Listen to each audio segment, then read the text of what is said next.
ada berapa sungai, lalu sejarah sungai-sungai itu dengan penataannya yang terkait dengan tata kota sampai hari ini. Kota yang sekecil ini, bayangkan ada 17 pabrik gula. Nah itu 17 pabrik gula. Nah lalu berkembanglah kota seperti kota baru, kota ini Pingit kesana, Sangaji ini kan kota yang ideal yang dibangun oleh Belanda berkat kemakmuran itu. Gitu. Simbolisasi air itu pentingnya air itu, sehingga sebenarnya air itu harus dijaga. Gitu.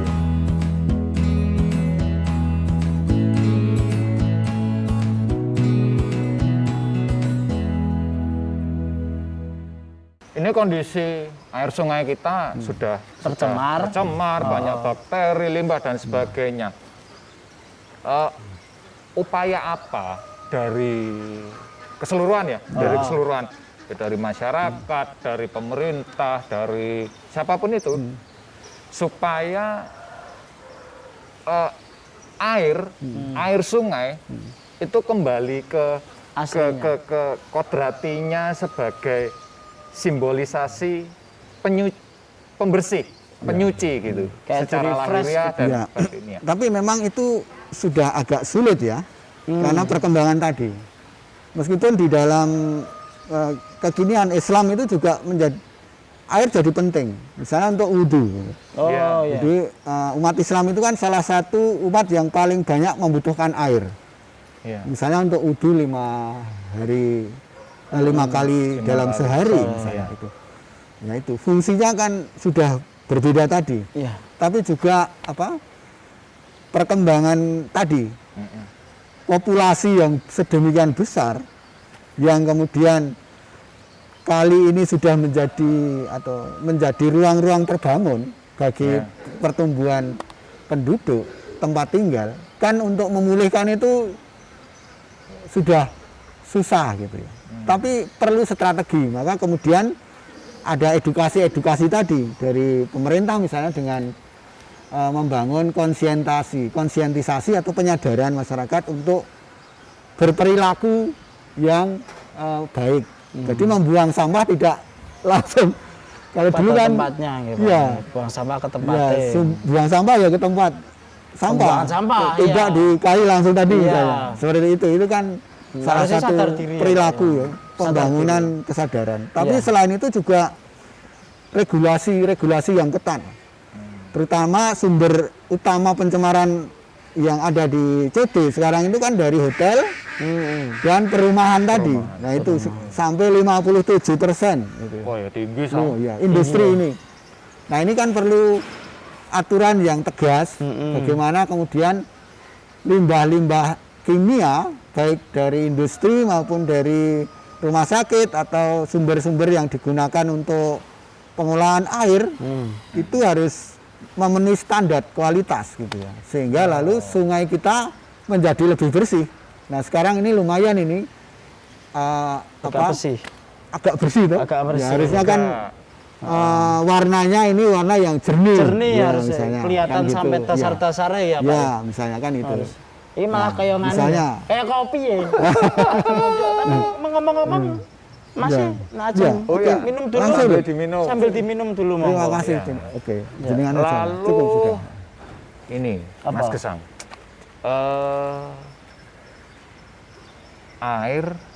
Air sungai itu sebagai simbolisasi pembersih dan menyucikan lahir dan batin. Itu ada kaitannya dengan spiritual.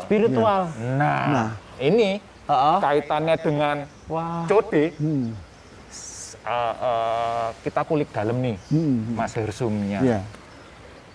Dilihat dari kacamata sains terhadap keberadaan atau keberadaan cerita, mitos atau legenda tentang sisi budaya atau sisi spiritualitasnya aliran Kali Code ini. Oke, Mas Diki. Jadi memang tadi ya, bahwa secara historis kali ini kan memang jadi penting ya buat keraton juga, tapi juga buat masyarakat ya. Nah, kita pada masa lalu itu juga ada cerita atau mungkin disebut mitos ya yang berkembang bahwa Sungai Code atau Boyong ini menjadi jalur perjalanan tentara gaib. Ya, itu. tentara Tentara gaib dari Gaib Laut itu loh. Selatan sampai ke Merapi. Oh iya. Dan itu disebut lampor ya. Oh, lampor. Yang dengan simbolnya kalau muara spiritualis itu warna merah itu, lalu gemerincing misalnya.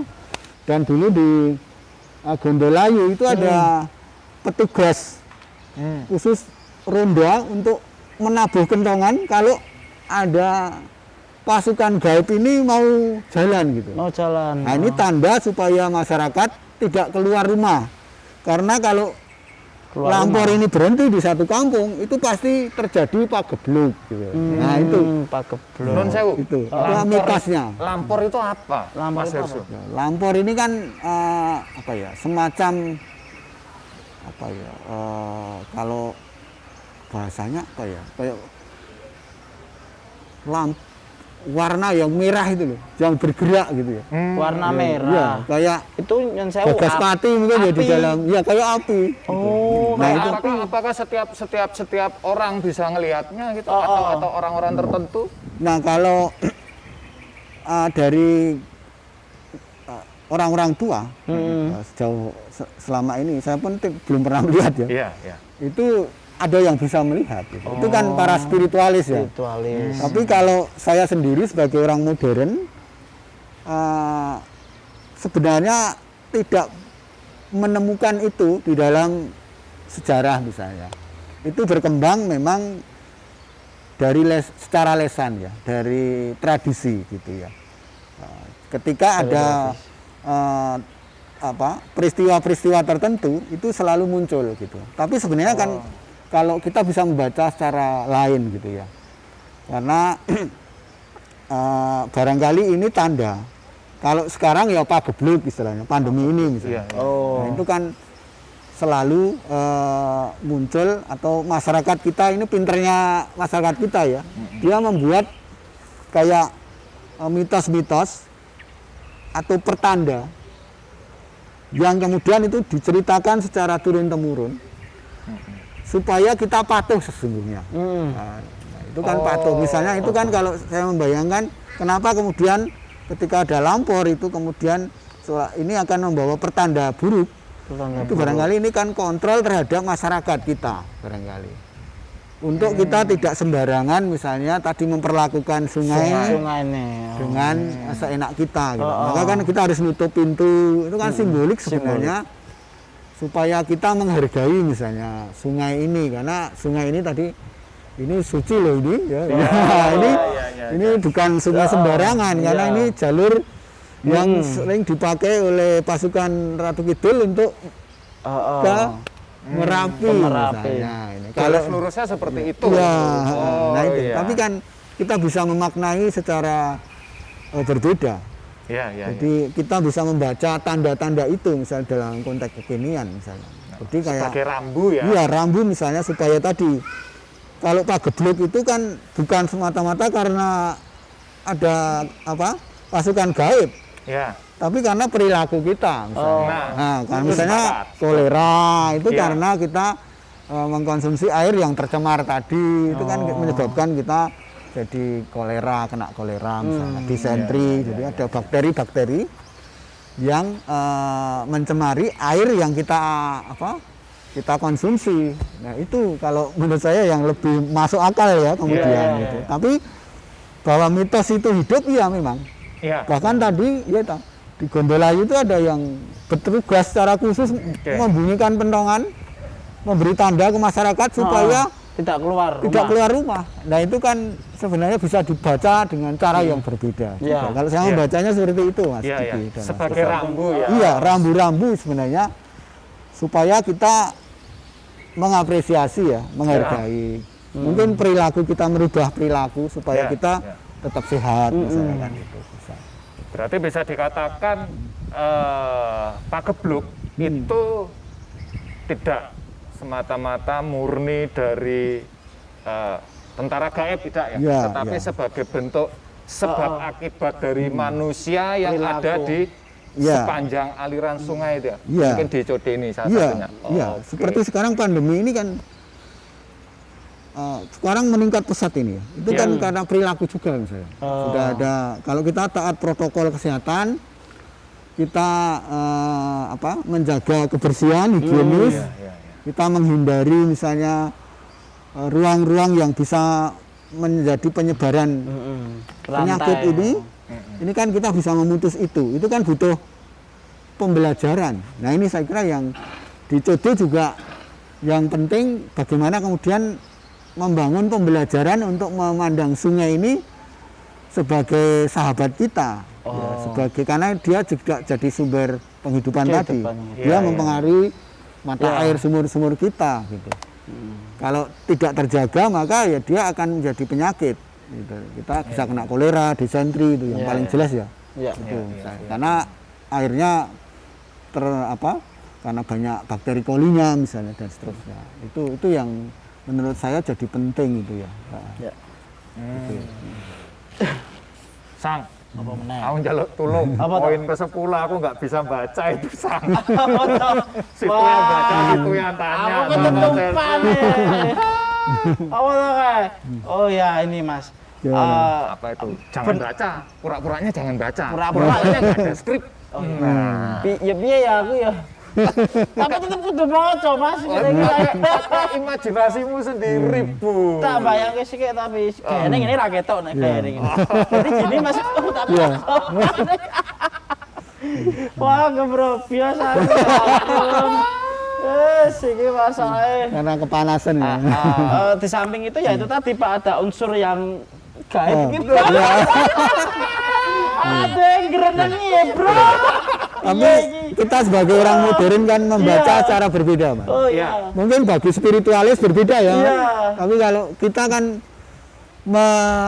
membahasakan atau memaknainya dengan cara yang berbeda. Oh iya iya. Ya Mas diwacake Mas. Tim kreatif bacain. Lagi itu benar tidak Sungai Code sebagai lalu lintas antara Merapi Keraton dan secara spiritual. Dan Merapi secara spiritual. Oh. Kebenaran. Kebenarannya. Nah, Tadi mungkin sudah sedikit dijawab. Sudah sedikit Mungkin lebih diperdalam lagi. diperdalam lagi. Goleki cetok. Kreatif goleki cetok. Ya itu kan kalau kepercayaan itu bisa benar ya. Karena kebenaran itu kan relatif ya. Iya. Ya. Jadi bagi yang percaya ya benar. Benar ya. Terutama bagi masyarakat Jogja yang mempercayai tadi. Yang kita ini kan terutama masyarakat Jawa ini kan hidup dalam tradisi itu. Ya. Itu memang benar bagi mereka gitu ya. Tapi kita bisa memaknai yang lain. Karena ada cerita juga. Jadi Kali Code sama Boyong itu kan di atas sana dulu ada juga kisah itu ada dukun santet yang dibunuh ya. Santet, bro. Ya, dibunuh di atas sana itu di hutan pinus itu. Sehingga Anda kenapa ya? lalu ada pocong-pocong itu gitu di sana. Wah, gembro bios sih ya. Tapi itu kan keyakinan. Lalu pocong-pocong itu menjadi salah satu yang dianggap mengganggu, selalu menjadi pengganggu. Oh, mengganggu. Nah, itu kan selalu muncul dalam cerita-cerita ini. Tapi cerita. sebenarnya yang lebih penting memang tadi seperti awal tadi bahwa Kerajaan Mataram ini memang memandang tata ruang itu di dalam keserasian tadi. Keserasian. Jadi gunung itu kan dalam kepercayaan kita itu kan jadi tempat yang suci. Tempat suci. Jadi kayak tayangan gitu ya. Iya. Jadi kalau kita ingat wayang gitu kan, selalu mulai dengan gunungan gitu. Oh, ya. Jejer sampai Tancap Kayon itu gunung. Ya.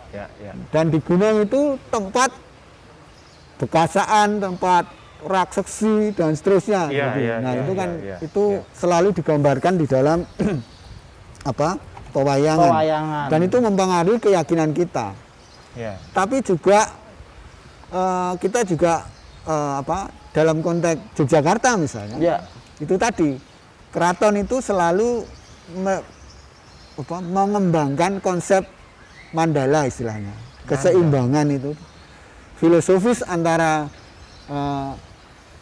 Merapi dengan Gunung Kidul, dengan Ratu Kidul. Ratu Kidul, ya. Nah ini kan sebagai keyakinan asli, untuk memperkuat apa istilahnya kekuasaan raja ya, keyakinan masyarakat juga, sehingga ini menjadi salah satu yang selalu diingat gitu ya. Sehingga sampai sekarang kalau misalnya di jenengan ke Pantai Selatan tiap Jumat Kliwon, Selasa Kliwon, luar biasa. Meskipun kita sudah menganut Islam, Kristen, tapi tradisi itu tidak berhenti. Itu kan menandakan bahwa kepercayaan terhadap keseimbangan atau keyakinan terhadap sesuatu yang telah dibangun itu, seperti tadi tentang spiritualitas itu, itu masih hidup. Itu benar-benar hidup. Dan bagi sebagian kalangan memang ya ini diyakini benar. Tapi kita orang yang modern mungkin bisa memaknainya yang berbeda juga. Itu bagi kontrol juga. Supaya kita menghargai tadi, menghargai terhadap kebersihan air misalnya, supaya kita lebih sehat bagaimana. Itu kan penghargaan terhadap alam itu jadi penting. Di samping terhadap manusia yang lain. Manusianya. Itu saya kira tergantung manusianya. Ada hubungan yang erat itu antara mikrokosmos itu bahasanya dan makrokosmos. Mikrokosmos itu kita. Makrokosmos itu alam semesta ini. Itu kan selalu menjadi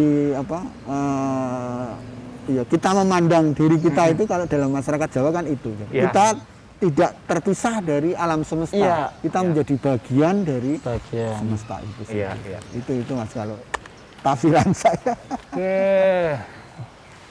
Mas Hersum. Ini sebenarnya obrolannya masih sangat menarik. Cuman tim kreatifnya sudah ngode gini-gini. Kemesraan kita mungkin akan bertemu di episode lainnya, bisa kita agendakan. Tapi kan ini kan di sungai, mungkin bisa di pantai mungkin bisa. Wah, di pantai. Masa juga konsep beliau, masa kali terus ya Pak bisa. Cocok. Nah, tapi sebelum kita ketemu lagi dengan Mas Hersum di pertemuan berikutnya, ini panjang ceritanya. Panjang banget. Ini untuk closing. Ini tadi Mas Hersum memberikan suara dari langit. Kayak lewat buku, nyanyian, akar rumput, kumpulan lengkap, puisi, wiji tukul. Ini Bul. Ini beliau mencuplik ini. Apa ya? Mana ya tadi ya? Ini. Kalian bisa judul puisinya Kota Ini Milik Kalian. Kota ini milik kalian. Ada bagiannya, kalian bisa cuci badan dengan limbah-limbah industri. Apa belum cukup terang benderang itu? Closing statementnya begini, Mas Hersum. Kita sebagai manusia, mikrokosmos. Apa yang harus dilakukan? Anggaplah nih teman-teman muda ini, entah besok, lusa atau kapan bisa jadi pelopor, semakin meluas lagi untuk memelihara sungai, air beserta makhluk-makhluk yang ada di dalamnya, yang wujud ataupun yang tidak wujud. Yang tidak wujud, monggo. Ya, mungkin secara sederhana saja kalau saya, yang real saja memang ini kan salah satu bentuk kepedulian dari teman-teman muda untuk menggali sejarah tentang pemahaman bagaimana air di dalam kehidupan kita. Itu jadi penting itu yang pertama kan itu. Baru kemudian kita mendidik diri untuk menghargai tadi air sebagai bagian tidak terpisahkan dari hidup kita. 80% manusia itu kan air.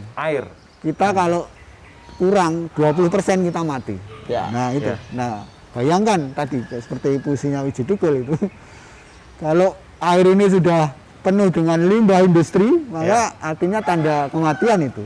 Ya. Maka bagi kita penting untuk tadi selalu menjaga kualitas air, tapi dengan perilaku mendidik diri untuk kita tidak membuang sampah sembarangan. Misalnya, Iya.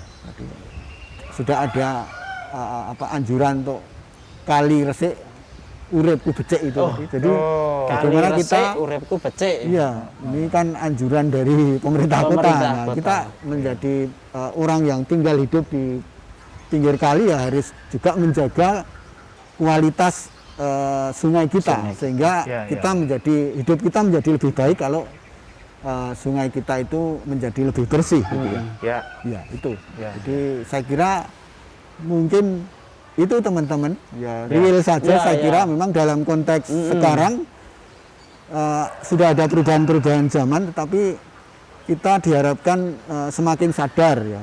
Bahayanya semakin tinggi karena industri tadi, perilaku sekaligus karena kepadatan.